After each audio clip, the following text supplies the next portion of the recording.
안녕하세요. 오늘 소개할 책은 헤르만 헤세의 데미안입니다.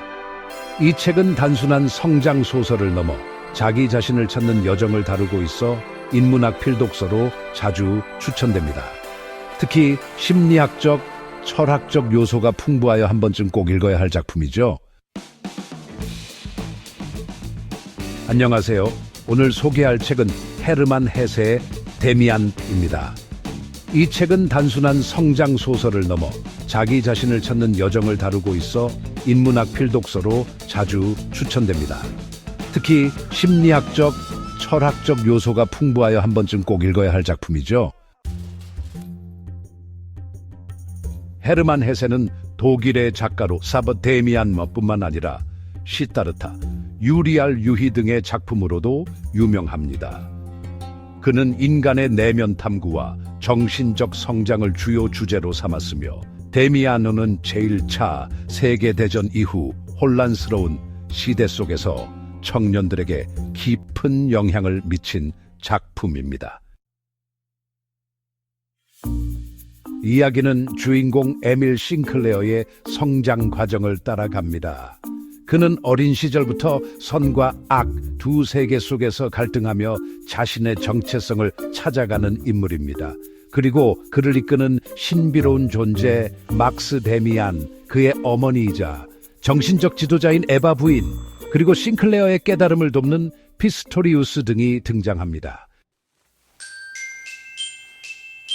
오늘 이 영상을 통해 데미안도의 핵심 줄거리를 따라가면서 이 책이 우리에게 주는 중요한 메시지를 함께 생각해 보겠습니다. 나는 에밀 싱클레어.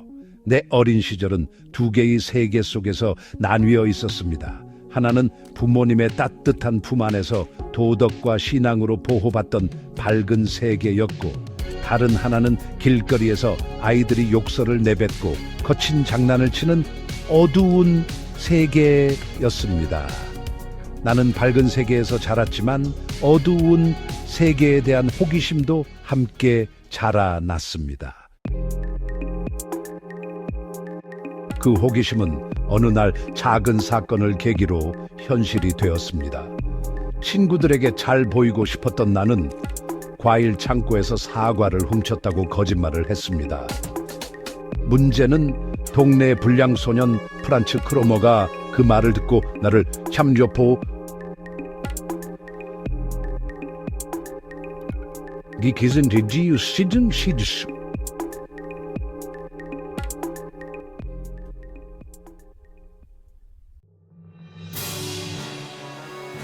그 호기심은 어느 날 작은 사건을 계기로 현실이 되었습니다.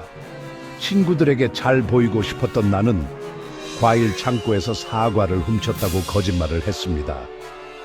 문제는 동네 불량소년 프란츠 크로머가 그 말을 듣고 나를 참조포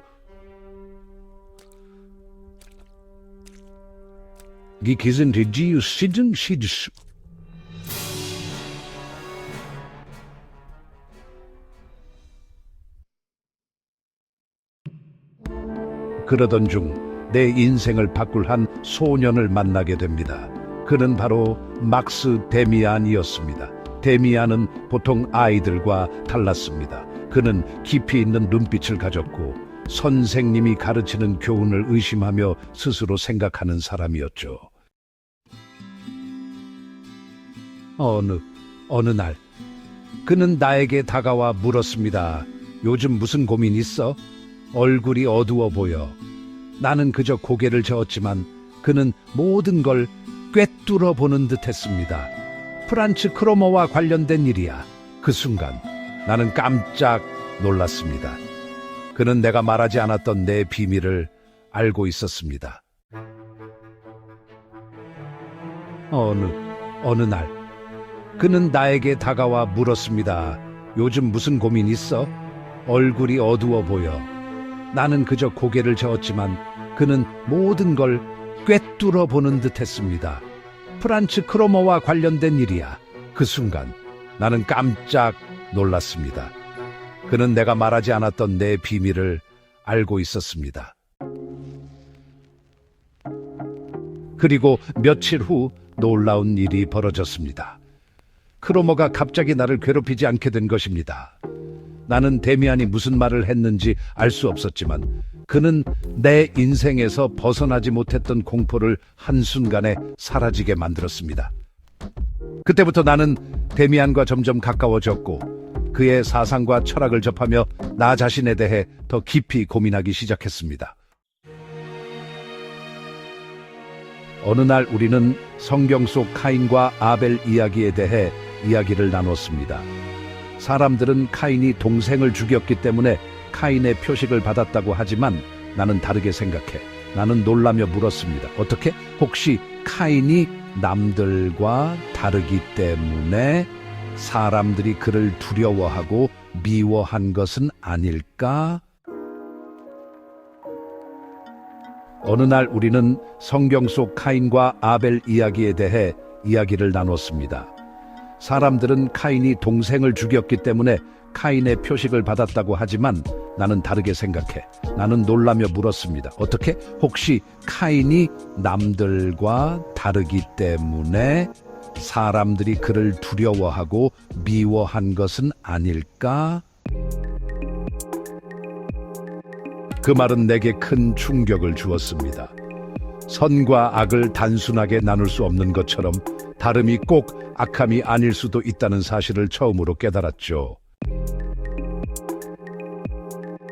나는 점점 데미안의 영향을 받으며 변해갔습니다. 그는 내 안의 가능성을 깨워주었고 남들이 강요하는 길이 아니라 내 스스로 선택한 삶을 살아야 한다는 것을 가르쳐 주었습니다.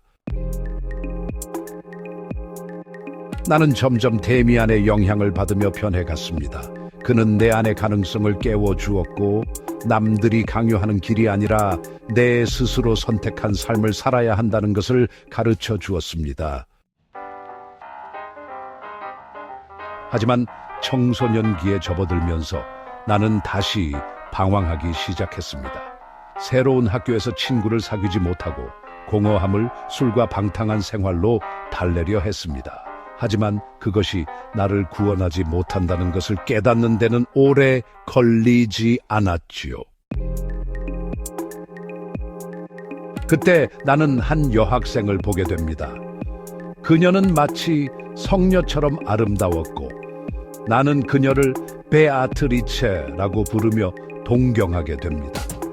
그녀를 생각하며 내 생활을 바로잡기 시작했죠.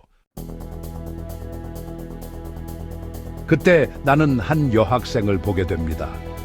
그녀는 마치 성녀처럼 아름다웠고 나는 그녀를 베아트리체라고 부르며 동경하게 됩니다.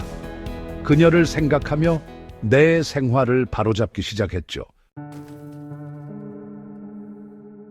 그리고 나는 그림을 그리기 시작했습니다. 그 그림은 처음에는 그녀를 닮았지만 점점 데미안과 닮아갔습니다. 그것은 마치 내 안에서 성장하고 있는 또 다른 나 자신을 상징하는 듯했습니다.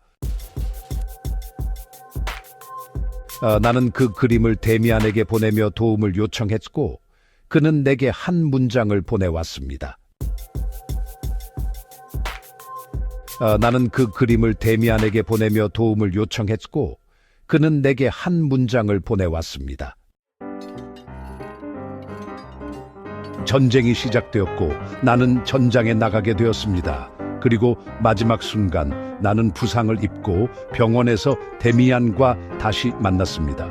그는 내게 마지막 메시지를 남겼습니다. 전쟁이 시작되었고 나는 전장에 나가게 되었습니다. 그리고 마지막 순간 나는 부상을 입고 병원에서 데미안과 다시 만났습니다. 그는 내게 마지막 메시지를 남겼습니다. 그는 떠났지만 나는 이제 혼자가 아니었습니다.